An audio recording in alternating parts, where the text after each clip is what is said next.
Sippy boy. What's up, DMV? It's your girl, KHADIJAH CORRIE, the PG princess. LIT106. Y'all know I'm curating the vibes. God already gave you the play.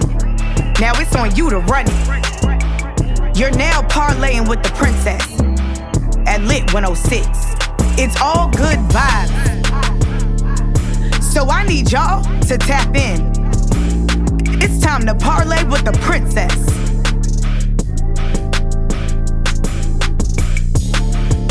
I need all my royal family to tap in. What's up, DMV? It's always lit at 106. 106. It's the princess of Lit 106.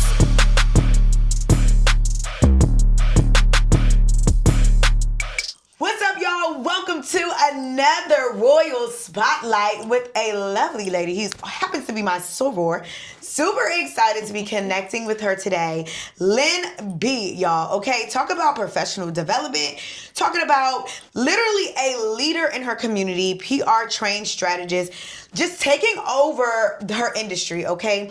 She has been doing a lot of branding. She's been doing a lot of communication, and she is definitely the expert and the go-to girl that you guys need to tap into right here, right now. So I'm super excited to have my soror Lynbea in the building for a Royal Spotlight today. Super excited. How you feeling today? I'm feeling really great. I'm really excited to impart some wisdom on the people. And you know, the people need it, okay? The people need it. So I'm really grateful that you stopped by today on Lit 106 Radio, DMV's new home for hip hop, R&B, and throwbacks. Right. And I'm just excited to hear your story, your upbringing, and just the way people can use some tips and things like that when it comes to the leadership, professional development, all of the things you can think of. Okay. So I'm ready to tap into this. So y'all stay locked in. Right. Don't go anywhere. We're going to tap into Lynbea and her journey, her story, and how professional development and just growth overall can really change the trajectory of your career. Our Royal Spotlight with me today, my soror Lynbea. She is here with me in the studio recording live out of Anchor Media Studios. So I want you to kind of share a light of who you are, how you started, where you come from, what do you do, where do you live, who are you? Yes. The people need to know. Okay, well, as my sweet sister here said, I am Lynbea Toombs, and I am currently a brand manager. I have a background in communications and higher ed administration, as well as in the nonprofit space. And currently, I'm also serving as a chapter president within our sorority for my grad chapter. So that is my real full-time job, girl, however unpaid she may be. But no, you wear hats. Yes, several hats. But yes, I have transitioned through anything from dance fitness, to doing the whole full girl boss career thing in the 9-to-5 nonprofit space, building programs, doing engagement programming, building strategic plans and things like that, all the way from the PR gambit, being in travel and in performing arts. And so now here we are. Yep, I've done randomly during the pandemic, decided to get a wine certification. Shut up! Every now and again, I'll do a little wine tasting, teach the people some things about that. So yeah, when you say multi-hyphenate, I still dance when I can. I teach the little elementary schoolers in the community. I teach them Zumba and hip hop every now and again. Girl, I'll pick up some classes. Let me get some notes. Hold on, wait a minute. Listen, y'all gotta stay locked in, because when I say wear many hats, we are really talking about somebody who does it all. So we will be tapping in. Stay locked in. I need you guys to catch it all while you can. We got my soror, a Royal Spotlight, right here on Lit 106, DMV's new home for hip hop, R&B, and throwbacks. And I am super excited because she's my soror, okay? And you know the AKAs do it better. I may be biased, but at this point, I don't even care, because it's all about the girls doing what they do. So, Lynbea, I need you to kind of just go through some of the things with me, okay? Because we're going to talk about modern leadership, embracing your range. So you've been described as a practitioner of pivot. Yes. Okay? And that's a monumental name. Let's be clear, okay? I'm pretty sure nobody gives you that name just for fun. No. All right? So you are someone who embraces being multi-hyphenated. Like, you literally are just so multifaceted with so many things, okay? So for women listening, who may feel pressure to fit into one lane, right? Or maybe people who kind of want to stay in one niche, if you will. What does that modern leadership truly look like today? And why is it so important for women to really embrace every part of who they truly are? Yeah, I think more women have to realize that you really are multi-hyphenate in general, whether you realize it or not. Because when you break it down, think about when people are saying, well, I was a stay-at-home mom, I had to take a break from corporate life, or I was doing this or that, and so I just stayed at home. Well, you didn't just stay at home. You were managing a calendar, you were a chef, you were a cook, you were a person who was getting people from point A to point B. You are a manager. You are an operations assistant. You are someone who is managing a whole system. And sometimes you just don't realize that. So part of being able to embrace that and that nervousness is thinking, well, I've only done this one thing. But if you look at it and you really break it apart. So for me, for example, I started off, at 17 and a half, 18 years old working retail. But customer service, I've learned how to manage money. I've learned how to manage different people, all different type of personality types. Someone come in the store, they want to return something and they're not having the best day. You have to be the person to learn how to deal with that. So each time I've had a career change, there have been common themes.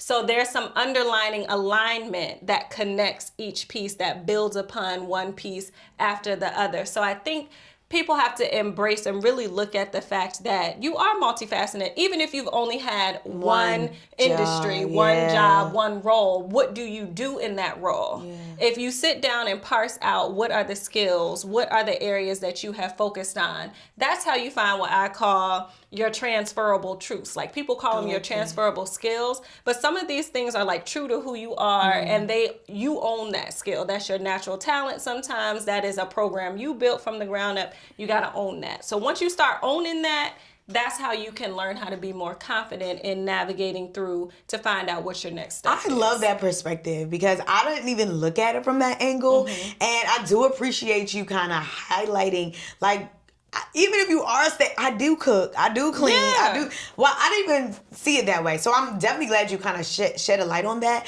So that is something to really be mindful of. So thank you for sharing that. Yes. Y'all stay locked in. We got so many more to talk about and some gems, some tips, things that you can really use in your own life, professionally and personally, to really help you change the trajectory of your career or wherever you may be in life. LIT106 Royal Spotlight, guys. You are parlaying with my girl, my soror, Lynbea, y'all. Okay, let's talk about leadership at a young age. Okay. So I hear you do so many different things, right? You've reached a national senior leadership by the age of 29. Okay, which is amazing. All right, which is a very huge accomplishment. What are some of the biggest lessons that you really learned stepping into leadership so early? And then how did you kind of experience really shape you into the woman you are today and the leader you are today? That's a loaded question. Yes, girl. It's like 3 in 1. Yeah, I definitely think that getting to that director level, kind of being a team of one where really the decisions kind of fall on me to make.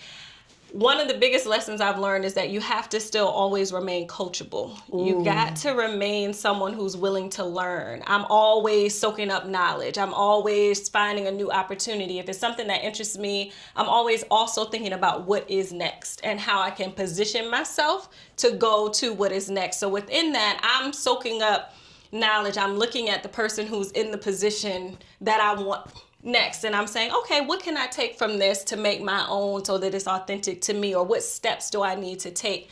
I think another thing that I've learned at a young age is that old saying is very true of closed mouths don't get fed. Hello.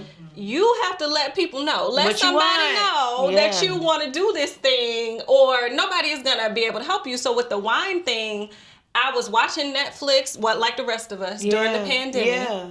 After Tiger King, I went over to that movie. I can't think of the name of it, but it was about this black male who was interested in trying to become a sommelier. And in doing so, I know exactly the movie you're talking about. Yep, yeah, and it was like saying something about the statistic of black people in the wine industry was like very low, like 3%. if that. And so I was like, oh, I can do that. I love wine. Like, let me see what's up.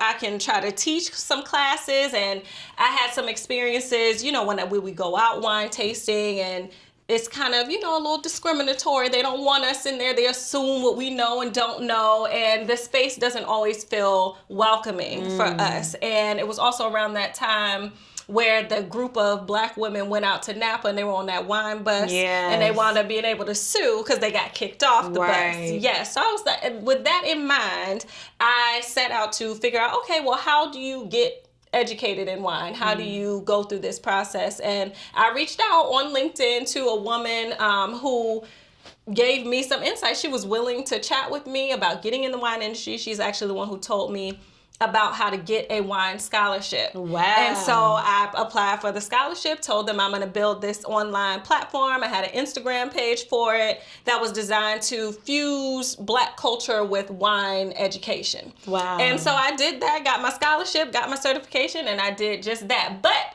I got my start because I reached out cold, and she was responsive, you know, but you have to be willing to say, this is what I want to do. This is where I want to go, and not be afraid to raise your hand. I will raise my hand. I'm vocal. Time. Yeah. And that's a learned skill for me. Also, learning how to delegate and learning how to be firm in your decisions and your no. I love that. The higher you go up in leadership, the tougher it gets, the lonelier it starts to feel. And at now 34, I feel it even more, especially being a chapter president where, you know, you're with your sisters. It's supposed to be sisterhood all the time. But not everybody can relate on that level. Yeah, and then once you put on that president hat, you got to kind of still separate the two. Yeah, so it can be tough, but you got to learn how to say no and be firm and be able to trust that you've made the decision that you feel is best for your organization or for the people that you're serving. Yeah. So. And I have my Royal Spotlight in the studio right here with me, and we are going to talk about branding and authenticity.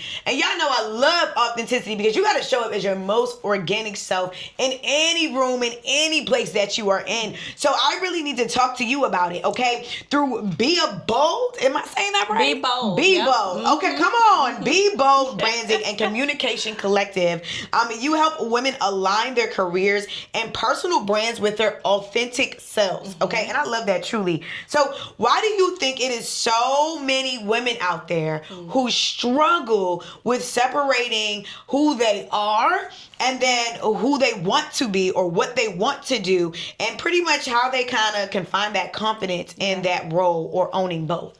I think oftentimes it's external pressure. It's from the time we're little, we're told you got to be one thing. You got to go this path. You got to do this thing. You pick something and you just kind of stick with it. Yeah. And it's kind of interesting because when you're in school, people want you to be multifaceted. Sure. You got, in order to get to college, they want to see on your application that you were in chorus, you was on the debate team, you did this, you did that. That's true. But then after you get out of school, now you're doing too much. Now you can't dance anymore. If you're doing too much, if you do this, you have to be an entertainer to entertain. Like, you can't, they don't allow you to have hobbies. So you have to be that firm in yourself and say, no, I'm still going to enjoy these things, even if you don't do them full time or even monetize them. But I think part of it is having the space to kind of discover your own values and what it is that you are looking for and what truly feels authentic to you. A lot of times, especially as women,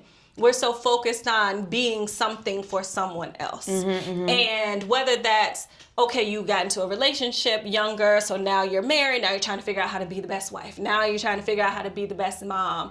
Or in the career, you're trying to figure out how to make the most money. And then you do that, which is what I did the whole, I'm trying to get to this senior level by X time because I want to be making six figures because I like nice things and nice things aren't cheap. Hello. So, thank you very much. So I'm like, how can we keep moving up this ladder? But it got to the point where when I was in that role, it was my first time feeling like I was micromanaged and I had no attachment to the role. I did what I came to do, build the program, and then in maintaining it, I was like, there has to be more to life than what I have. I'm like, I checked all the boxes. I did all the things y'all told me I had to do. I went to school twice. got the degrees. And I'm not going back. I'm not going back, not near another time. So we're going to have to work with what we have. Right. And that's where that whole phrase I like to say of owning your own excellence comes from, because when I was at that organization for 5 years, and then I got laid off, and I was kind of faced with, especially in the DMV, that question of, well, what do you do? Yeah, that's the first question everybody asks you. And I had to really be like, well, what do you do? Because now I can't say I'm the director of this nationwide nonprofit anymore.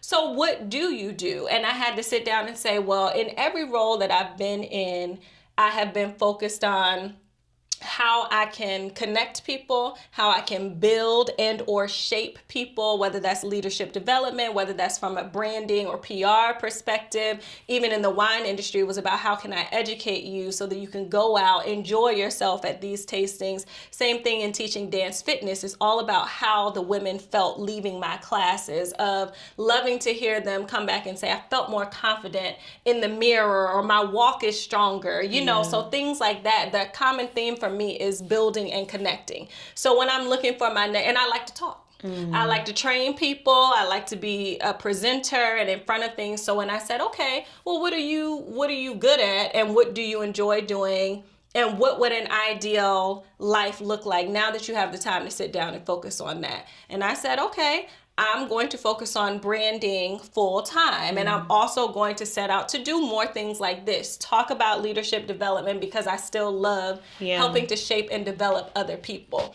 So I would say, you know, for those women who are having problems with that authenticity, you have to sit down and write it down. Yeah. Write it out. Look at that roadmap of, these are the things that I enjoy. These are my values, because they're going to come to the forefront at different parts of your life. So at this stage of my life, I'm not trying to be Miss Decision Maker all the time. Hello. That's still a value of mine. I still love responsibility. I still love things like, you know, being out in the forefront. I love being a connector. But right now, I'm more focused on a little bit more of the values of my family values, more focused on those pieces of my life and wanting to ebb and flow. So it will change, right? But you have to decide what is authentic to you, because that's what's going to take you there. If you live in somebody else's career path or the life you thought you wanted, now it's time to really take a look internally and figure out, okay, what does that look like for me? So writing down and being able to own that and say, no, I created this program, not that organization. I set up my podcast studio. I know how to get the right lighting. I did that. Nobody else said it. They may have given you the opportunity. They may have open that door for you, but you did the work, and you have to be able to own that. Like, I created that SOP. Hello, that was yours. I did that work. You did it. Okay, on my Royal Spotlight, Lynbea here, y'all, and we are just talking about doing all of the things. Okay, all the girls have so many different hats, and it's time for us to embrace it, walk into it, and own it. So let's talk about the power of being multi-hyphenate. Okay, and you touched a little bit about that already, but like your career span, from nonprofit work. Okay, higher education, tourism, wine, entertainment, and leadership development. How has being multi-dimensional actually becomes a superpower rather than a limitation? Yeah. I think the key is, like I mentioned earlier, alignment. So everything I've done has built upon each other over the years. If you even go back to customer service, that foundation, now I can work with all kind of people. Right. Sometimes it's still annoying because, you know, I'm a human being too. But I can still deal with people who are older than me, younger than me, because I'm more what I call I individualize. I look at the person and I'm dealing with this person as an individual. And so I say, okay, I can read this person. I know how to deal and navigate through this situation. So that kind of laid the foundation. Then in undergrad, I moved into the PR space. So I've learned how to brand. I've learned how to create things from the ground up to pull out what are those key pieces, from ensuring that the font matches what you are trying to portray, the colors that you wear, you know, thinking about, okay, today I'm focused on leadership development. Well, I want to look like a leader in some way, shape, or form. You know, you got to show up like one. And so branding from font colors to font style to your attire to how you want to portray yourself publicly, talking points. What are you going to do? That whole piece then built upon, now I'm going into student affairs where I'm having to shape and develop individuals, right? So I'm getting leadership development, but at the same time, we're programming and planning events. Well, that's where the PR already comes about. I've already done the PR side, planned the events. So now, you know, when I'm communicating with my students or having to put out information about this event that happened on campus, sometimes it does include crisis communication. Sometimes that does mean I have to be responsible for writing my own newsletter, creating my own flyer. So I got a little graphic design in there, you know, so there's some pieces. One thing has built upon the next, and then becoming at that director level, it's like, okay, well, I've already done leadership development, so now I know how to build this program from the ground up. I've seen it, I've managed it, I've had to rebrand it, so now I can give you an advisory council. I know how to do that from the ground up. So now being a chapter president, you know, all of those things have come together. It's like running a nonprofit in and of itself. Yeah. So I'm managing people, I'm doing comms, I'm in front of the camera, you know, having to be the face of my organization. And so it's my superpower because it is something that has allowed me to excel. You know, it's allowed me to have something where I've been able to build something where one thing has led to another to now make me into the person, into the leader that I am today, because I'm able to take all of those pieces and see how they can fit into these boxes. And now I can find roles or things that are in alignment with where I am and who I am. So for example, there was an opportunity for me to serve as a president of a foundation, and I turned it down because Is that a capacity thing? No, it was an alignment thing because they were in a place where everything was going how they wanted it to go. It was smooth. You just come in, put the president hat on, and you're able to navigate. That's not me. I'm a builder. I'm looking at, well, your bylaws need to be changed. I'm looking at, well, we need some new directors on the board. That's what I come in to do. Got it. I come in to let me get a lay of the land, but I'm always looking for ways to improve, ways to grow. How are we going to elevate? How are we going to beat what we just did? I'm always in competition with myself. I love that. Beating your prior best. Yeah, you got to. So I can confidently say this role is not for me. Yeah. Because that's not who I am, and that's not what you're looking for in a leader either. So we can have that mutually beneficial conversation about alignment. I like that. Alignment is key. If y'all didn't take away nothing, I hope you took away some alignment. Make sure whatever it is that you're doing, you are in alignment to the purpose that you may have, the calling on your life, whatever that is. So look, we are talking about the topic of sisterhood, service, and community impact. This is my soror, if you did not know, okay? We are members of Alpha Kappa Alpha Sorority Incorporated, okay? And as a leader in Alpha Kappa Alpha Sorority Incorporated, you serve as a president, okay?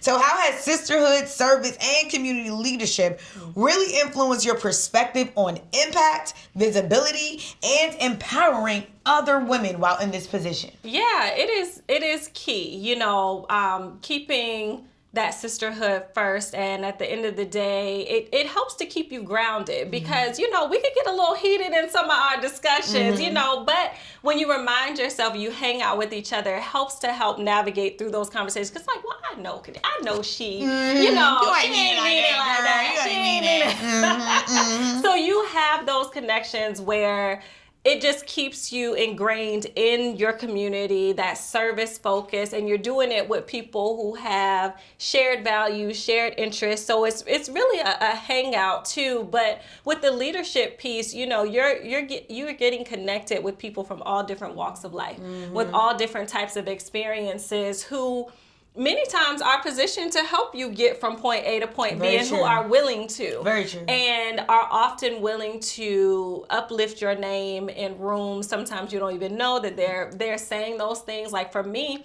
that's how I even got to this point of being chapter. I'm only 34. And so that's not common that you do that in your 30s. It be the season soror. It be the season. Retired. Yeah, they be like, I got nothing else to do. Let me go ahead. Exactly. And it was my sisters who poured into me and said, "This is your time. You should do this." And of course, there were some who say, you know, she might be too young. She might not. But again, that's where owning your own excellence came from. By that time, I had already been vice president for 2 years, and during that time frame, you know, we won our international program award. I revamped our systems, and I said, you know what, you're right. They were like, sometimes you got to toot your own horn. And they poured into me and were like, you don't have to do it by yourself either. Because then that was the next question. Well, if I do this, what you gonna do? Because it takes a village. So that's where the sisterhood comes in. And sometimes some are just waiting for you to ask. Yeah. You know, they're waiting for the opportunity for you to say, look, I saw something in you too. Would you be willing to serve in this capacity? You know what? I appreciate that so much because I'm a firm believer. Like, sometimes you don't know what you got inside until somebody is able to pull out those characteristics or those values. And sometimes, you know, we only believe in ourselves but so much until someone says, you know what, I think you might be good in this area. Yeah. Try it out. Let's just see. And I really do appreciate that. And being that you are so young, because I'm 32, so you're right by me. Right so there. Being that I could see someone in a younger soror in that high-level role. It's very inspiring. I'm rooting for you. I am so happy for you. Yes. That really warms my heart to let me know that we can do it too, right? Yeah, you don't got to be a seasoned soror to get up there. And, you know, it goes back into that part where you said pouring in, right? And it takes a village. And I'm so grateful that I will say, like, every job that I probably had, I got it through the sisterhood. I got it through the sorority. Yeah. Somebody in there was like, hey, I know a soror, right? So come on in here, soror. So I was like, okay, girl. Yeah. You know, so I love that. And that is such a great thing. And, you know, just having that community in a sense. Because a lot of people don't understand it until they're in it. And when you're in it, you're locked in and you're stuck for life. So I really do appreciate that. And I'm super excited to see where you go with this. And I want to just be there to root for you and cheer you on. So y'all stay locked in. I'm sitting next to a president. It's my age of leaves. Okay? Y'all don't really get too many of that, all right? It's your girl, KHADIJAH Corrie. And we are parlaying with my Royal Spotlight today. Lynbea, my soror, okay? We are going to transition into talking about growth and purpose, right? Okay. That transition piece, right? So for women that are listening right now who are in a season of transition, okay? Whether she's been pivoting in careers or rediscovering who she is or preparing for her next level in her career, whatever that may look like, okay? What encouragement would you really give to her about moving boldly and just owning that expertise and trusting the process of becoming? Ooh, I would say you definitely have to trust that you are not starting from scratch. You're starting from experience. That's good. You have lived a life. 30, 25, whatever, you have experiences. You have experiences that you can pull from, that you have learned from. And those experiences, if you lean into them, if you draw from them what you need to propel you forward to that next step, if you trust that you have done the groundwork, that everything you need is pretty much already in there. You know, whether you got to go brush up on a skill or do something like that, but you are starting from experience. You don't have to start completely over. As I said, as I was going through my journey, I was able to say, oh, here's a connection between this role that I did and this role that I did. Now, you seeing that is one thing, but building even more so in this times and space that we're in right now, you have to have a personal brand. Yeah. You have to have a personal brand. You know, whether you advocate for that publicly on social media or you're just having conversations with people, but you have to be positioned, as we have seen, especially with over 300,000 Black women being laid off. I was one of them. And not able to re-enter, not just lay off, but you can't even go back into the workforce, not because you don't want to, but because they're just simply not hiring us, seemingly on purpose. Some that's days, what it looks like. You know, you have to be positioned to advocate for yourself, and even if it's only temporary, be able to pick up something else and or start your own something in the meantime. You know, most people nowadays who are getting into being influencers online, you can't just be pretty and show them your house nowadays and just have people want to follow you on a makeup tutorial. Those days are kind of over. Now people are looking for you to actually talk, speak to them, build community, talk about, a skill or something we're kind of moving back into a phase of wanting more knowledge, kind of trying to cut through some of that because the market is saturated, so you got to find your lane. That's where the authenticity comes from.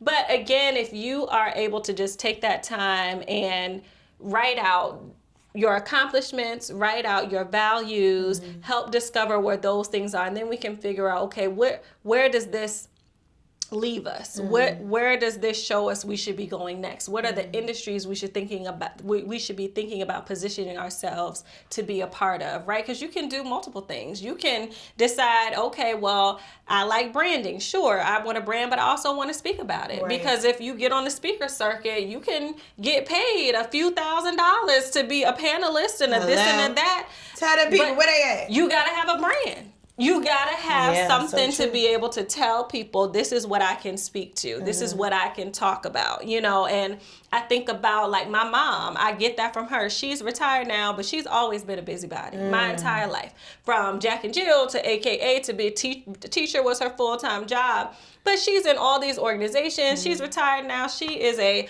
usher at the volunteer and the usher at the Performing Arts Center on the weekend. She on the deaconess board. Like she is in a lot of things. Boom. Busy. Yes. And she's busier than me, and I'm busy, and I still take breaks. Yeah. But I would just say, trust that you are not moving from ground zero. Yeah, that's good. You have experience. That's good. And you can use them to channel your next path. And I love that because a lot of the skills we do develop are transferable skills. They are very much so. I can use them over here, over there, everywhere. So I love that. Y'all stay locked in. I'm going to let you guys know exactly where you guys can keep up with my Royal Spotlight. Lynbea in the studio. We are wrapping up our Royal Spotlight for today. And I need you guys to make sure you are tapped in, tuned in, locked in with my soror, my Royal Spotlight, Lynbea. Please let everybody know how they can connect with you. They want to chat with you, get some skills, gems, tips, all the things that you delivered today. But maybe they need one-on-one. So where can people just connect with you? Okay, if you want to connect with me, you can connect with me on Instagram. My Instagram is my name, Lynbea.Toombs, LYNBEA.TOOMBS on Instagram. So follow me there and connect with me. Send me a message if you want to connect and we can talk. I love that. Yeah. Thank you so much for stopping by. Thank you. I appreciate your words, your wisdom, and just your bright light. Like, continue to move. The LIT106 family is supporting and rooting for you. Any way we can be of service to you guys, please let us know. We thank you guys so much for locking in, tuning in, and rocking out with your girl for our Royal Spotlight today, Lynbea. She definitely took over the Anchor Media studio on the LIT106 radio firm. Okay, so I need y'all. Stay locked in. We'll be right back right here on LIT106. What's up, DMV? It's always lit at 106. 106. It's the princess of LIT106.